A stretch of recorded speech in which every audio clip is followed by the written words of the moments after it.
Makanya kami dari awal mengadakan wawancara karena kami bisa mencoba menggali apakah memang Bapak Ibu bisa memenuhi yang tabel 31 ini tadi. Jadi pasti bisa ya Bapak Ibu, tidak perlu khawatir Bapak Ibu tidak mencukupi syarat yang diminta.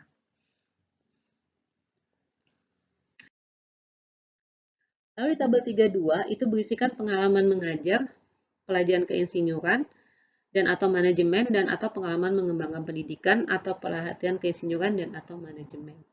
Di pojok kanannya sekarang adalah P5. Ya, Bapak Ibu. Ini tidak wajib diisi ya Bapak Ibu.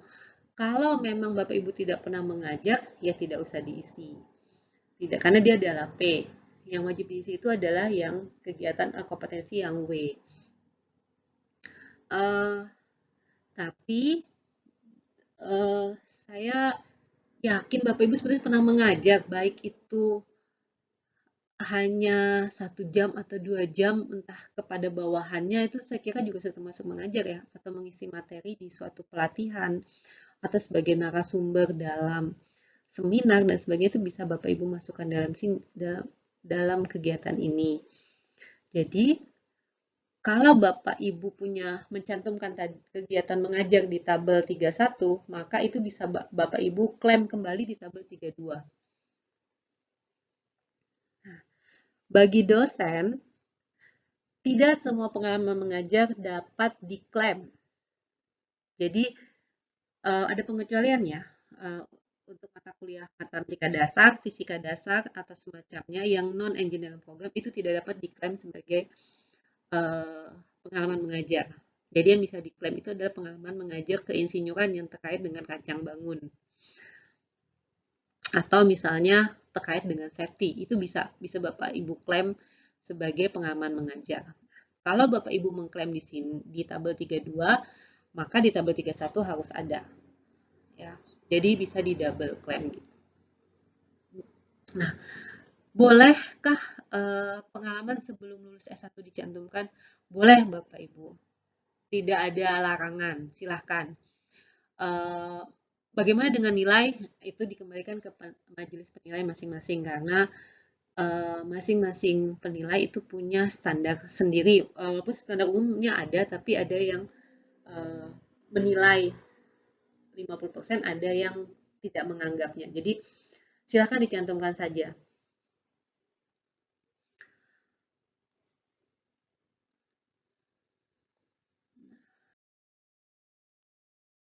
Lanjut di tabel 33 tentang pengalaman dalam penelitian, pengembangan dan komersialisasi dan atau pengalaman menangani bahan material dan komponen. Di sini pojok kanannya tertulis unit kompetensinya adalah P6 dan P9. Sama seperti tabel 32, tabel 31 tadi isinya tentang periode, instansinya apa, posisinya apa, uraian tugasnya bagaimana. Kompetensinya Bapak Ibu hanya fokus di kompetensi P6 dan P9. Di sini saya menulis P6 saja. Boleh tambahkan P9-nya. Sama seperti tabel 32, maka tabel 33 ini juga diperoleh dari tabel 31. Jadi kalau ada di tabel 33, tabel 31 pasti ada. Ya, jadi Bapak Ibu tidak perlu khawatir masalah tadi saya bilang jumlah kegiatan. Ya, jadi apakah ini boleh dikosongkan? Boleh Bapak Ibu. Kenapa saya katakan boleh? Karena ini hanya ini adalah P6 dan P9. Jadi hitungannya ketika Bapak Ibu sudah mengisi tabel 31 sebetulnya sudah include tabel 33 ini. Ini cuma lebih dijabarkan saja.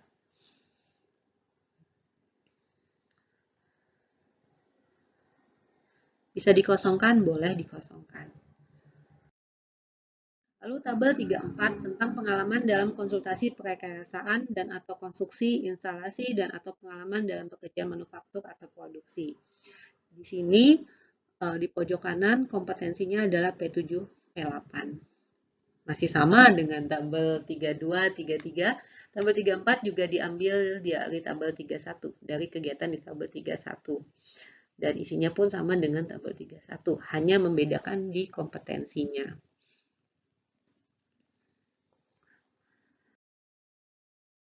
Lalu tabel 35 ini tentang pengalaman dalam manajemen usaha dan pemasaran teknik dan atau pengalaman dalam manajemen pembangunan pemeliharaan aset. Untuk pojok kanannya dia adalah P10 dan P11.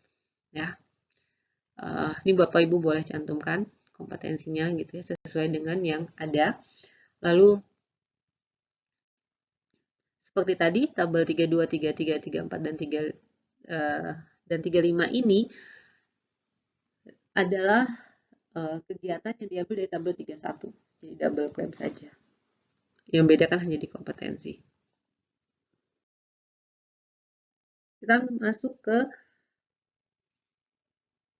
bab 4 tentang publikasi, komunikasi, dan temuan atau inovasi di bidang keinsinyuran. Di 41 itu ada karya tulis di bidang keinsinyuran yang dipublikasikan.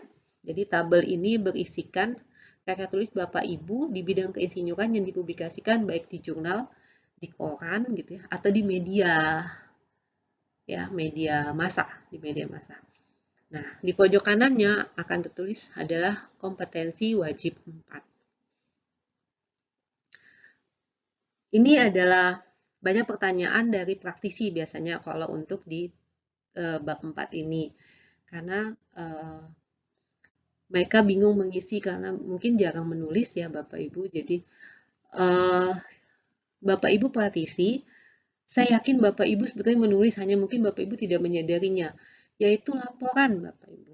Bapak Ibu dari bidang praktisi, sebagai praktisi tentu saya pasti menulis laporan kegiatan ya, entah itu laporan kegiatan kepada atasan atau laporan kegiatan terhadap perusahaan, itu bisa diklaim sebagai karya tulis di bidang keinsinyuran yang dipublikasikan.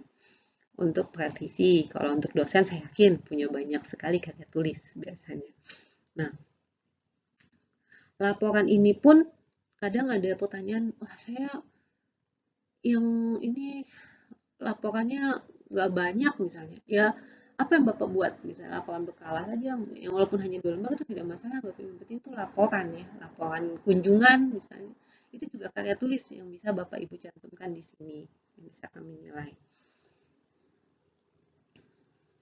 Dan sebenarnya ini menjadi tantangan Bapak Ibu. Kedepannya Bapak Ibu praktisi harus menulis di media supaya masyarakat bisa tahu dari sudut pandang praktisinya.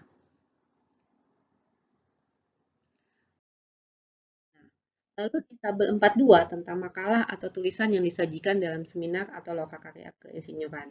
Pojok kanan ini masih tentang wajib 4 kompetensinya. Sama bedanya di sini dengan tabel 41 adalah Bapak Ibu menyampaikan dalam suatu kegiatan keinsinyuran, entah itu seminar, lokakarya, atau Bapak Ibu sebagai narasumber dalam workshop misalnya, itu Bapak Ibu bisa cantumkan di sini. Bapak Ibu sebagai narasumber misalnya temanya apa, judul makalah yang Bapak Ibu sampaikan apa, isinya apa. Nah, nanti akan Bapak Ibu isi di sini kompetensinya sesuai dengan kompetensi W4. Kalau Bapak Ibu tidak pernah menjadi narasumber, mungkin Bapak Ibu bisa menggali lebih dalam di kegiatan sehari-hari Bapak Ibu. Misalnya, apakah Bapak Ibu pernah menjadi pembicara di safety meeting yang dilaksanakan mungkin bulanan atau mingguan di tempat kerja Bapak Ibu. Bapak Ibu dapat tuliskan di dalam tabel 42 ini.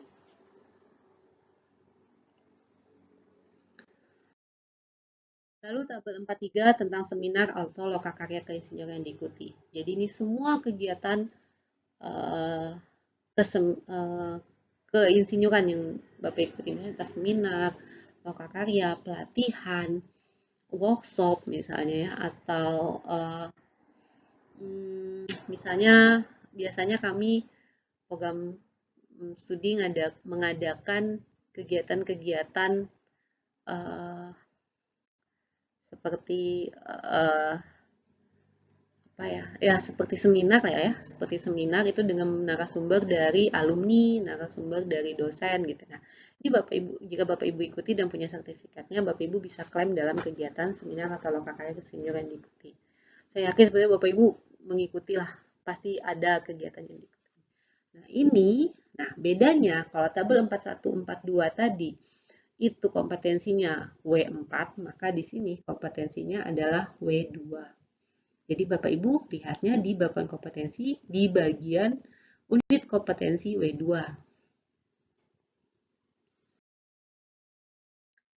Tabel 44 ini adalah tentang karya temuan atau inovasi atau paten dan implementasi teknologi baru.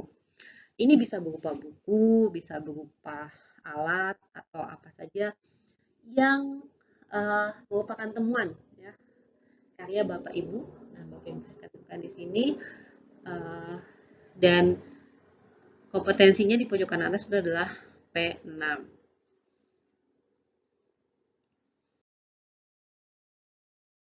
Nah, sekarang masuk ke bagian 5 yaitu bahasa yang dikuasai. Nah, bahasa di sini bahasa apa yang Bapak Ibu kuasai? Kalau bahasa Indonesia sudah pasti ya Bapak Ibu. Lalu bahasa internasional apa yang Bapak Ibu kuasain? Mau pasif silahkan, aktif lebih baik gitu ya, tidak apa-apa. Tentang bahasa daerah. Nah, bahasa daerah ini yang dimaksud dengan bahasa daerah bukan bahasa ibu ya Bapak Ibu, bukan berarti misalnya gini. Sekarang kita berada di Kalimantan Timur gitu ya. Kita orang Kaltim, kita orang, saya misalnya orang Dayak gitu ya. Saya bekerja di Tenggarong misalnya.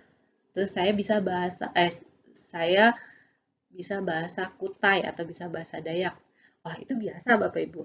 Tapi kalau misalnya Bapak Ibu suku aslinya Jawa, bahasa sehari-hari Bapak Ibu Jawa, terus Bapak Ibu ditempatkan di daerah Kutai yang otomatis bukan bahasa Jawa gitu ya.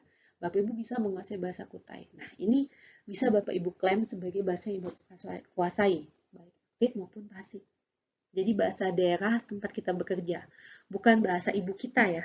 Jadi misalnya Bapak Ibu yang ada mungkin dari Kalimantan ke Jawa, padahal asli kayak tadi saya Dayak, terus pas sampai ke Jawa, saya bisa bahasa Jawa. Nah, ini saya bisa klaim.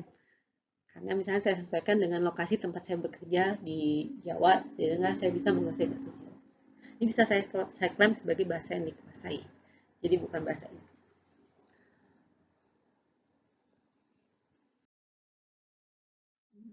Yang keenam, pernyataan. Di sini Bapak Ibu akan menandatangani surat pernyataan bahwa semua yang Bapak Ibu klaim itu adalah benar di atas materi 10.000. Ya, nanti Bapak Ibu sebutkan.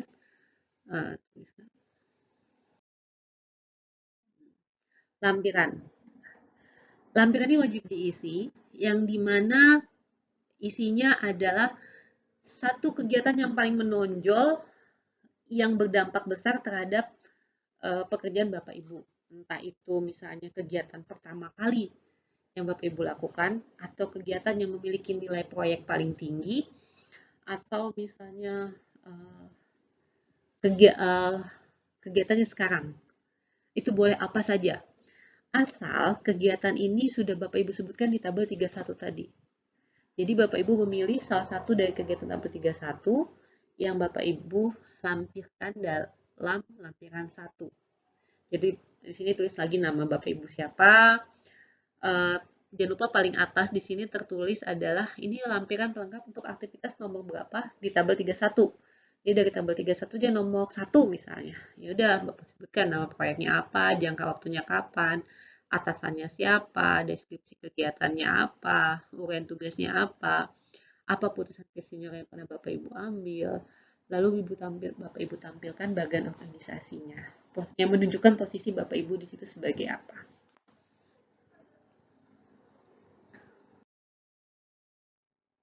Saya kira demikian informasi penjelasan saya tentang pengisian dokumen RPL.